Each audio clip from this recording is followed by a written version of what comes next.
Okay, so this video was a little, I don't need my mess, nobody's in here. This one was blurry, so I'm just gonna redo this one.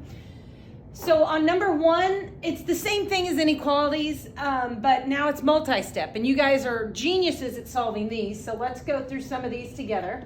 I distribute 3 times x and 3 and negative 4 is negative 12 is greater than negative 18. And now you do what you've been doing all along. Remember, variable term on the left, constant term on the right. So I add 12, I get 3x is greater than negative 6, divide both sides by 3, and I get x is greater than negative 2. So negative 2 is my target number. I fill in my number line. It's open circle, shade to the right. So that's what that one looks like. On number 3, if I distribute, so I keep 16, and I have negative 4k minus 20 is greater than negative 64. Now guys, on this step, I have seen some of you guys just adding 20 to both sides. You can't do that yet. You have to combine like terms. So I have negative 4k and a negative 4 is greater than negative 64. Now that you've simplified both sides, now I can move my constant term to the right. So add 4, and I get negative 4k is greater than negative 60. When I divide by a negative, what happens? My sign changes, and I'm left with k is less than 15. So if 15 is my target number, I fill in my number line. It's open circle on 15, shade to the left. Okay? All right, let's do a couple of other problems together. Hang on, let me scroll down. Okay, let's do 5 and 6 together, or 5 and 7, excuse me. Can we still see? Yeah. So here, both sides are simplified, so now my goal is to get variable terms on the left, constant terms on the right. So I'm going to subtract 8w on both sides, and I have negative 6w minus 9 is greater than or equal to negative 3. I add 9 to both sides, and I get negative 6w is greater than or equal to 6. I have to divide by a negative, so that sign should be going off in your head saying I'm dividing both sides by a negative, I must switch my sign. So I get w is less than or equal to negative 1. Negative 1 is my target number. It is closed circle on negative 1, shade to the left. If I jump down to number 7, my first step is to distribute negative 4m, negative 18 is greater than 10 minus 8m.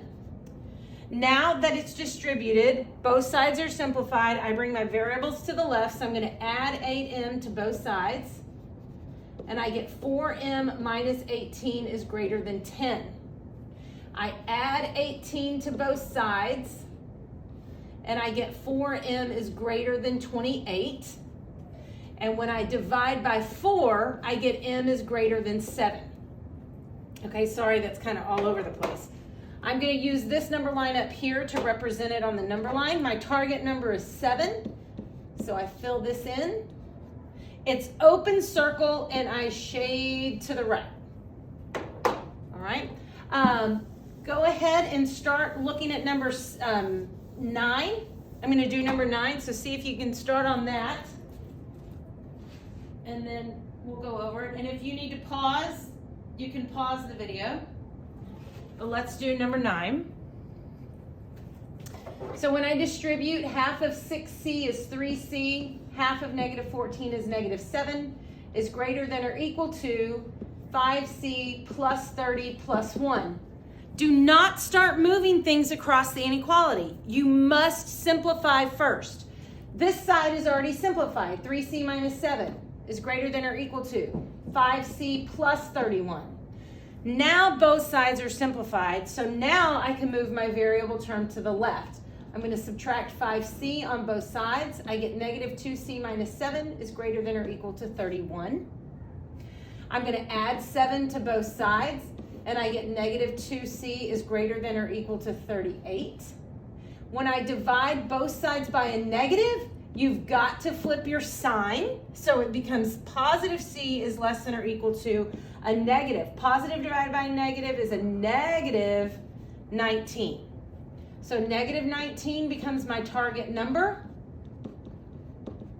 Close circle on negative 19 and shade to the left. Okay, that's what that one looks like. All right, number 11. When I distribute, I get negative 8n plus 14 is less than or equal to 10 minus 3n plus 24. Make sure after you distribute, combine like terms. So I get negative 8n plus 14 is less than or equal to negative 3n plus 34. Now that we're simplified, I move my variable terms to my left. So additive inverse, I add 3n to both sides, and I get negative 5n plus 14 is less than or equal to 34. Constant terms on the right, so I subtract 14 on both sides, and I get negative 5n is less than or equal to 20. To get n by itself, you separate by dividing both sides by a negative 5. When you divide by a negative, you must flip your sign. So this becomes n, positive n, greater than or equal to 20 divided by a negative 5 is a negative 4. So n is greater than or equal to negative 4. So what does that look like on the number line? Well, here's negative 4, negative 5, negative 6, negative 3, negative 2. Close circle on negative 4, shade to the right, matches my arrow. Okay? All right, let's take a look at number 13 and see what the question is asking here. Remember, make sure you read the instructions and answer what the question's asking. So first I have to solve each inequality, then I'm going to check the number that satisfies this solution. Highlight this. You will see it on a quiz, you will see it on a test. So I do what I've done up above. It's already simplified, I don't need to distribute. So now I'm going to bring my variable terms to the left, so I'm going to add x to both sides. And I get 6x minus 16 is less than negative 64. I add 16 to both sides, and I get 6x is less than negative 48. When I divide both sides by a 6, I get x is less than negative 8. So, what does this mean? If you were to graph this on your number line, it would look like this. Open circle, shade to the left. So all of these numbers are solutions. So let's go through. Is negative 10 a solution? Yes, it crosses that, so negative 10 is a solution. Is negative 9? Yes, it's a solution because it crosses it. It's open circle on negative 8. So is negative 8 a solution? No, it's not. Neither is negative 7 or negative 6. So it's only negative 10 and negative 9. Okay? So hopefully that's better quality video for you.